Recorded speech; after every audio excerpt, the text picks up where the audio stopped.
ഞാൻ സപ്പോർട്ട് ചെയ്തില്ലെങ്കിൽ പിന്നെ ആരാ ഇതിനൊക്കെ സപ്പോർട്ട് ചെയ്യുക? എന്നിട്ട് എന്ന് തുടങ്ങിയ പരിപാടിയാ ഇതൊക്കെ? ശരിക്കും പറഞ്ഞാൽ അവള് UKG പഠിക്കുമ്പോൾ ഞാൻ അവളെ നോട്ടിട്ടതാ. UKG കേട്ടോ? ഒരു ഗിന്നസ് റെക്കോർഡിന് സാധ്യതയുണ്ട്. UKGയിലെ പ്രണയം. ഒന്ന് പോ സഞ്ജു. ഇഷ്ടാ നീ സമ്മതിച്ചതേ 7ാം ക്ലാസ്സിലാ. 7ാം ക്ലാസ് അത്ര മോശമല്ല. എനിക്ക് മനസ്സിലാവാത്തതേ, ഇത്രയും കാലം നിങ്ങൾ ആരെ അറിയിക്കാതെ ഇതെങ്ങനെ കൊണ്ട് നടന്നു എന്ന്. അല്ല, സഞ്ജു ഞങ്ങളോട് ഇതൊക്കെ ചെയ്യുമെന്ന് ഞങ്ങൾ ഒട്ടും പ്രതീക്ഷിച്ചിട്ടുമില്ല. ബാക്കി പറ. പറഞ്ഞു. അവള് ഈ ബാംഗ്ലൂരിൽ പഠിച്ചിരുന്ന സമയത്ത് ഞാൻ അവളെ കാണാനൊക്കെ പോവുമായിരുന്നു. ബാംഗ്ലൂർ പോയാ പിന്നെ US എംബസിയിൽ തനിച്ചു പോവാന്ന് പറഞ്ഞ ചേട്ടനെ ഒഴിവാക്കിയത് സഞ്ജുവിന്റെ കൂടെ പോകാനായിരുന്നു. അതെ, ഞാനിതൊക്കെ ചോദിച്ചറിയുന്നത് മറ്റൊന്നും കൊണ്ടല്ല കേട്ടോ. നിങ്ങളൊരു ആവേശത്തിന് എടുത്ത് ചാടിയ പ്രണയമാണോ എന്നറിയാൻ വേണ്ടിയിട്ടാ. അല്ലടേ, ഞങ്ങൾ ഭയങ്കര സിൻസിയറാണ്. അതെ ചേട്ടാ, ഞങ്ങൾ വളരെ ആലോചിച്ചെടുത്ത അതെ തീരുമാനം. അതെ. എന്നാ ഓക്കെ. ഓക്കെ അല്ലേ? ഓക്കെ.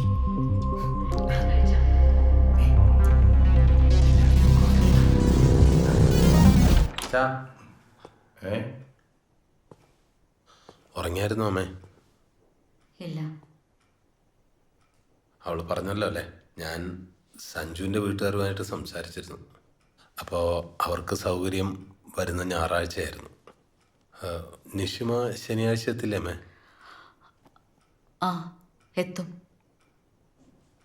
അച്ഛാ, ഇനി നമ്മൾ പ്രത്യേകിച്ച് ആരെങ്കിലും വിളിക്കണോ?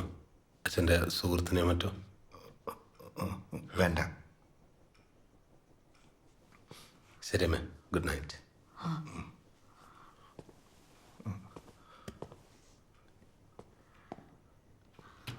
സംഗതി ഏറ്റു.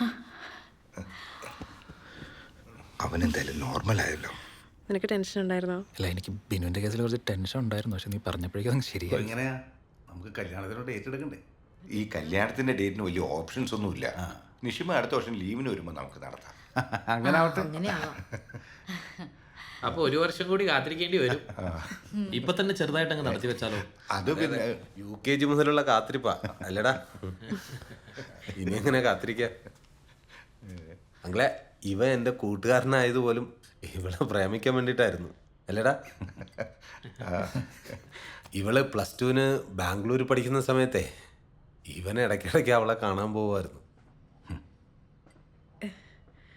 എന്നിട്ട് അവിടെ റൂമൊക്കെ എടുത്ത് പിന്നെ നമുക്ക് ഊഹിക്കാന്നല്ലേ ഉള്ളൂ.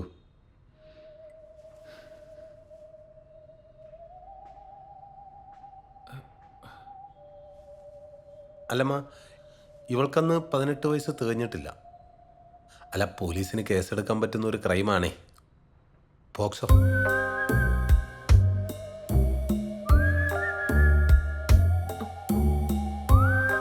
അങ്ങളെ, ഈ വിവാഹം എന്നൊക്കെ പറയുന്നത് പവിത്രമായ ഒരു കാര്യമാണല്ലോ.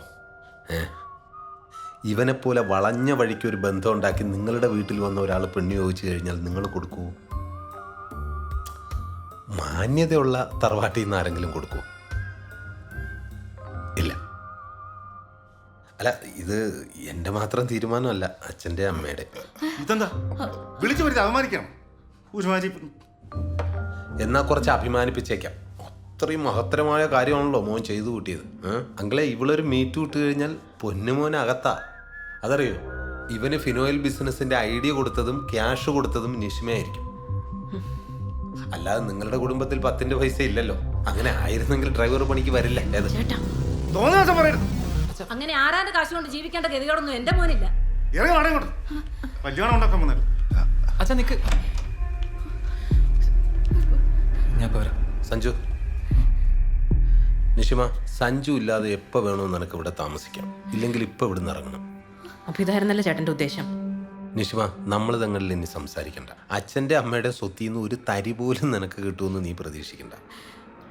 ചേട്ടന്റെ കളി എന്തിനു വേണ്ടിയിട്ടാന്ന് എനിക്ക് മനസ്സിലായി. ഈ ഫ്ലാറ്റും കാറും ഞാൻ അധ്വാനിച്ചുണ്ടാക്കിയതാ. അതിനെന്താ തെളിവ്? തെളിവുണ്ടാക്കാൻ എനിക്ക് അറിയാൻ വളഞ്ഞിട്ടല്ല, എനിക്കിതൊന്നും വേണ്ട. എന്താ ചേട്ടാ ഇങ്ങനെ? എനിക്ക് അധ്വാനിക്കാനുള്ള കഴിവുള്ളിടത്തോളം കാലം ഉണ്ടല്ലോ, ഞാൻ തന്നെത്താൻ അധ്വാനിച്ചോളാം. അങ്ങനെ തന്നെയല്ലേ ഇതുവരെ ഉണ്ടായിട്ടുള്ളതും. പരമ കഷ്ടം. മോളെ